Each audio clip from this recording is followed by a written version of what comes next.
وَلَقَدْ أَنزَلْنَا إِلَيْكَ آيَاتٍ بَيِّنَاتٍ.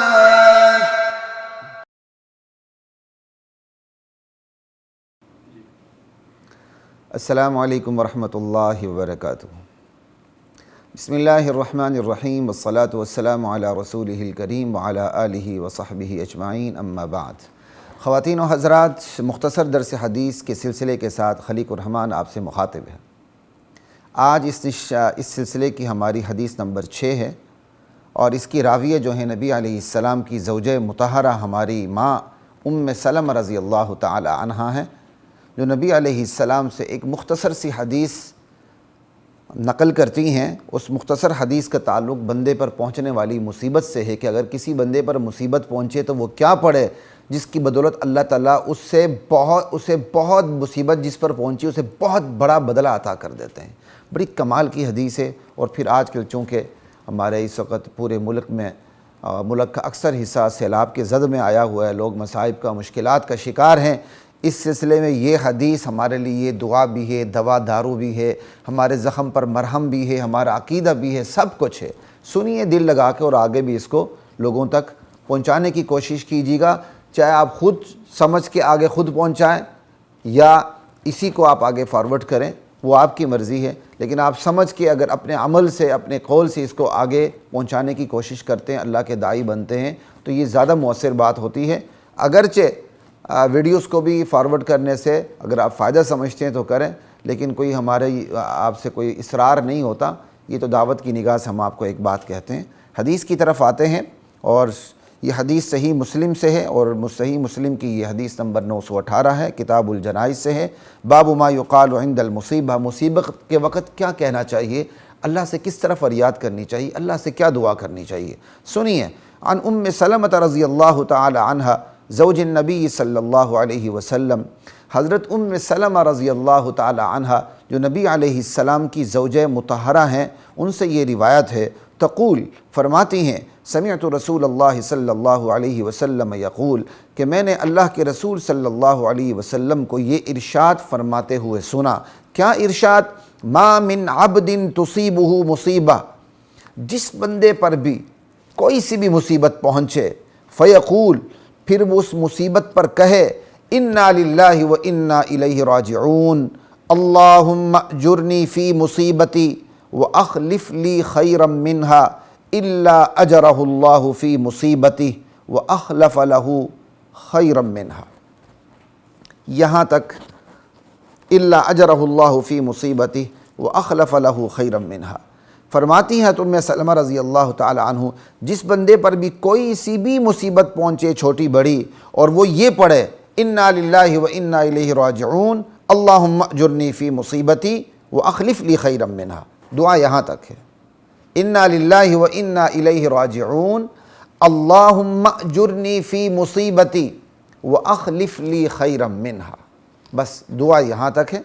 اس کا ترجمہ بھی عرض کریں گے، اس کے اندر کون سے خزانے معارف کے پوشیدہ ہیں وہ بھی آپ کے سامنے رکھنے کی کوشش کریں گے. تو جس بندے پر بھی کوئی مصیبت پہنچے، وہ یہ دعا پڑھے تو اللہ تعالیٰ اس کی مصیبت میں اس کی مصیبت پر اسے اجر بدلہ عطا کرتے ہیں.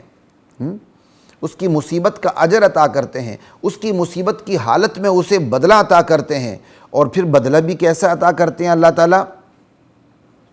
مصیبت میں جو چیز اس سے کھو چکی ہے، اس کھوئی ہوئی چیز سے بہتر بدلہ اللہ عطا کرتے ہیں. کتنی کمال کی بات ہے صرف یہ دعا پڑھنے سے.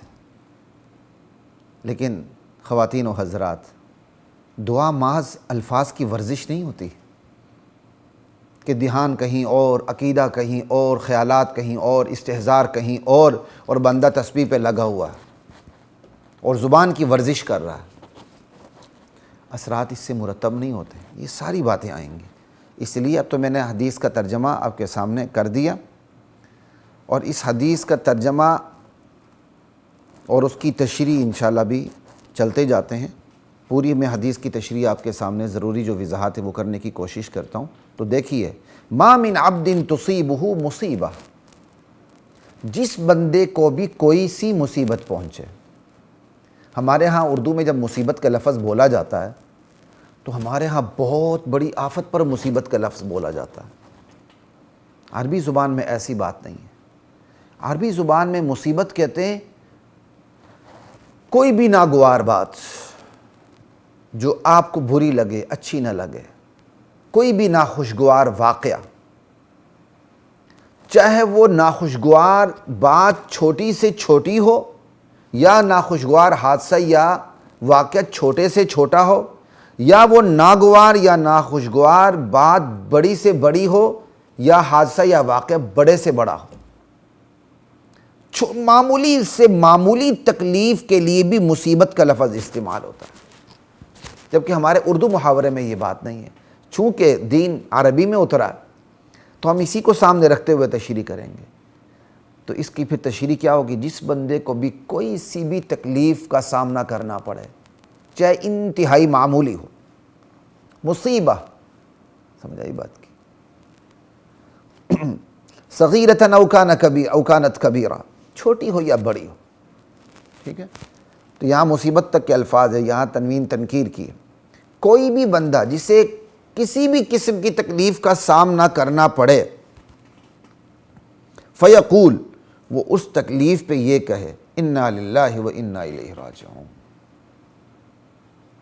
اس تکلیف پر وہ یہ پڑھتا ہے۔ جیسے ہمارے ہاں بھی دستور ہے، اچانک لائٹ بھی چلی جاتی تو جو دیندار لوگ ہوتے ہیں نا وہ کہتے ہیں انا للہ و انا الیہ راجعون۔ بہت اچھی بات، یہ تو قرآن کریم کی ترغیب ہے، ٹھیک ہے؟ تو فیقول انا للہ و انا الیہ راجعون، اسے کوئی بھی تکلیف پہنچتی ہے، بیماری کی پہنچتی ہے، خدا نخواستہ کسی کی موت کی پہنچتی ہے، یا کسی نے اس کی انسلٹ کر دی ہے، اس کی بےزتی کر دی ہے، کسی بھی قسم کی کوئی ناگوار بات ہو، اس ناگوار بات کے اوپر وہ کہہ دیتا ہے انا للہ و انا الیہ راجعون۔ یہاں تک کہ سبزی اگر 1 روپے اسے مہنگی بھی ملی ہے نا، اس پر بھی وہ انا للہ و انا الیہ راجعون پڑھ لے اور اگلے الفاظ پڑھ لے۔ اگر اگلے الفاظ اسے یاد نہیں حدیث کے، کم سے کم انا للہ و انا الیہ راجعون بھی انسان پڑھ سکتا ہے، قرآن کا حکم ہے۔ لیکن پوری دعا جس پر اللہ تعالیٰ نے اسے بدلہ دینا ہے، نبی علیہ السلام کے ارشاد کے مطابق وہ پوری دعا بھی ایک جملہ انا للہ و انا الیہ راجعون کے برابر ایک اور جملہ بھی ہے، وہ ہے اللہم اجرنی فی مصیبتی۔ پہلے وہ پڑھے انا للہ و انا الیہ راجعون، اس کے بعد اس نے یہ جملہ بولنا ہے اللہم اجرنی فی مصیبتی، اے اللہ میری اس مصیبت میں مجھے بدلہ عطا فرما، وَأَخْلِفْ لِي خَيْرًا مِّنْهَا، اور اس مصیبت میں جو چیز مجھ سے کھو چکی ہے اس سے بہتر مجھے عطا فرما۔ بس یہاں تک دعا ہے۔ تو ایسے میں اللہ تعالیٰ نہ صرف اس کی مصیبت میں اسے اجر عطا کرتے ہیں بلکہ اس کی دعا کے مطابق کھوئی ہوئی چیز سے بھی بہتر عطا کر دیتے ہیں۔ الا اجرہ اللہ فی مصیبتی واخلف لہ خیرا منہا۔ ٹھیک؟ اب چھوٹی سی دعا ہے، اس کا اتنا بڑا بدلہ، اتنا بڑا بدلہ۔ اس کی راویہ کون ہے؟ یہ روایت کرنے والی نبی علیہ السلام کی زوجہ مطہرہ ہیں، اور انہوں نے اس دعا کے پھل کا خود مشاہدہ کیا ہے۔ تو اس دعا میں یہ اثرات کیسے پیدا ہوتے ہیں اس پر ہم بعد میں بات کریں گے۔ حضرت سلمہ نے اس دعا کا جو خود مشاہدہ کیا وہ میں آپ کے سامنے رکھ دیتا ہوں کیونکہ وہ اسی حدیث کے اندر ہے۔ قالت، حضرت سلمہ فرماتی ہیں کہ فلما توفی ابو سلمہ رضی اللہ عنہ،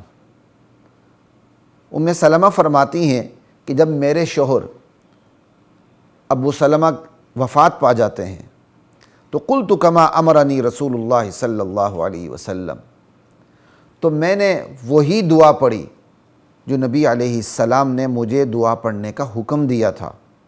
یہی جو حدیث میں ہے کہ جس پر کوئی مصیبت پہنچے تو وہ انا للہ و انا الیہ راجعون پڑھے، پھر یہ پڑھے اللہم اجرنی فی مصیبتی وَأَخْلِفْ لِي خَيْرًا مِّنْهَا۔ کہ میں نے نبی علیہ السلام کے حکم کے مطابق، ترغیب کے مطابق اپنے شوہر کی وفات کے بعد یہ دعا پڑھنی شروع کر دی۔ تو اللہ نے کیا عطا کیا انہیں؟ سنیے، آپ کو حیران کر دے گی یہ بات۔ فَأَخْلَفَ اللَّهُ لِي خَيْرًا مِّنْهُ، اللہ تعالیٰ نے مجھے میرے شوہر ابو سلمہ سے بہتر بدلہ عطا کیا۔ میرے شوہر ابو سلمہ مجھ سے کھو چکے تھے، فوت ہو چکے تھے، ان پہ موت آ چکی تھی۔ میں نے نبی علیہ السلام کی ترغیب اور فرمان کے مطابق دعا پڑھنی شروع کر دی تو اللہ نے مجھے میرے شوہر سے اچھا بدلہ عطا کیا۔ آپ حیران ہوں گے شوہر سے اچھا بدلہ کیا ہو سکتا ہے؟ خود ابو سلمہ فرماتی ہیں کہ جب میرے شوہر فوت ہو گئے تھے، سمجھ آئی، تو نبی علیہ السلام کی جو یہ دعا ہے اس پر انہیں خود یہ خیال آیا تھا کہ میرے شوہر سے بہتر کون ہو سکتا ہے، سمجھ آئی۔ نبی علیہ السلام کی ترغیب پر انہوں نے یہ دعا پڑھنی شروع کر دی تھی، حالانکہ انہیں یہ خیال گزرتا تھا کہ میرے شوہر سے بہتر کون ہو سکتا ہے، لیکن نبی علیہ السلام کی چونکہ ترغیب تھی انہوں نے دعا پڑھنی شروع کر دی۔ اب ان کے خواب و خیال میں نہیں تھا کہ اللہ نے ان کے شوہر سے بہتر کتنا بڑا بدلہ انہیں عطا کرنا ہے۔ تو پھر ہوا کیا؟ فَأَخْلَفَ اللَّهُ لِي خَيْرًا مِّنْهُ، رسول اللہ صلی اللہ علیہ وسلم، سلمہ خود کہتی ہیں جب میں نے یہ دعا پڑھی اس کا نتیجہ یہ نکلا، اس دعا پڑھنے کا نتیجہ یہ نکلا، اللہ تعالیٰ نے مجھے میرے شوہر سے بہتر شوہر عطا کیا رسول کریم صلی اللہ علیہ وسلم کی صورت میں۔ اللہ اکبر۔ یہ ساری حدیث آپ کے سامنے اس لیے رکھی کہ مجھے اور آپ کو حوصلہ ملے۔ آج ہمارا پورا پاکستان سیلاب کی آفت میں مبتلا ہے، ہماری پوری پاکستانی قوم آزمائش سے دوچار ہے، بلکہ دنیا میں بہت سے ممالک اس آزمائش سے دوچار ہیں۔ تو اہل اسلام کے لیے کتنے بڑے حوصلے کی بات ہے۔ ان آفتوں میں لوگوں سے ان کے رشتے کھو گئے، کسی کی ماں کھو گئی، کسی کی بہن کھو گئی، کسی کا بھائی کھو گیا، کسی کا باپ کھو گیا، کسی کا کوئی عزیز رشتہ دار کھو گیا۔ یہ دعا پڑھیں، اگرچہ دعا پڑھتے ہوئے بندے کو خیال آئے گا کہ جو میرا رشتہ یہ اس دنیا سے چلا گیا اس سے بہتر کون سا رشتہ ہو سکتا ہے۔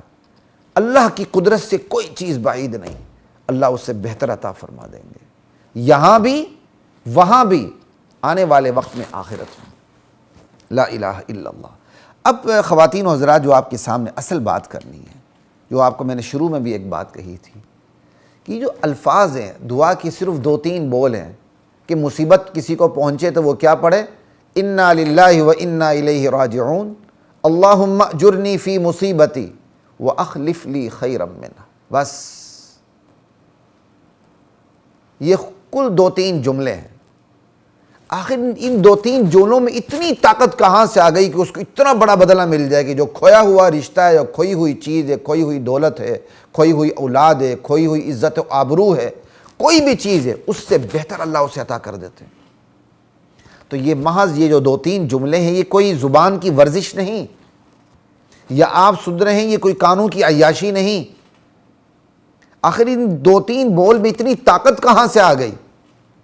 دراصل اس کے اندر جو عقیدہ ہے، جو ایمان ہے، جو عقیدے کا استحضار ہے، وہ چیز سیدھے اللہ تعالیٰ کے پاس پہنچتی بغیر کسی رکاوٹ کے۔ اسی پر بات کرنا آج کی اس نشست کا موضوع ہے کہ ہمارا عقیدہ بنے، ہمارا ایمان بنے۔ محض ہم نبی علیہ السلام سے منقول دعاؤں کو محض زبان سے ادا نہ کریں، محض زبان کی ورزش نہ کریں، بلکہ پورے شعور کے ساتھ اسی طرح پڑھیں جس طرح پورے شعور کے ساتھ اصحاب رسول صلی اللہ علیہ وسلم پڑھا کرتے تھے۔ یہی وجہ ہے کہ اصحاب رسول میرے اور آپ کے لیے معیار ایمان ہے، معیار حق ہے، معیار عدل ہے، کہ انہوں نے نبی علیہ السلام کی تعلیمات پر کس طرح عمل پیرا ہو کے مجھے اور آپ کو دکھاتے تھے۔ لا الہ الا اللہ۔ اور یہ صحابہ کا معمول تھا، کوئی مصیبت توہین کچھ بھی ہو جائے، کوئی چھوٹے سے چھوٹا واقعہ بھی ہو تو انا للہ و انا الیہ راجعون۔ ہمارا بھی یہی معمول ہونا چاہیے، بلکہ پوری دعا کا معمول ہونا چاہیے۔ کوئی بھی ناخوشگوار واقعہ ہو، انا للہ و انا الیہ راجعون، اللہم اجرنی فی مصیبتی واخلف لی خیرا منہا، آمین۔ اب اس پہ یہ بات کرنی ہے کہ اس جملے ان 2-3 جملوں کا اتنی طاقت کیسے آ گئی۔ اختصار کے ساتھ آپ کے سامنے چند چیزیں رکھ دیتا ہوں تاکہ آپ کے ذہن میں یہ چیزیں نقش ہو جائیں، آپ کے دل میں یہ چیزیں بیٹھ جائیں، تاکہ جب آپ یہ دعا پڑھیں تو اسی عقیدے کو مستحضر رکھتے ہوئے، عقیدے کو ذہن نشین رکھتے ہوئے جب آپ انشاءاللہ یہ دعا پڑھیں گے تو اس کے اثرات بھی پھر اسی طرح مرتب ہوں گے۔ لا الہ الا اللہ۔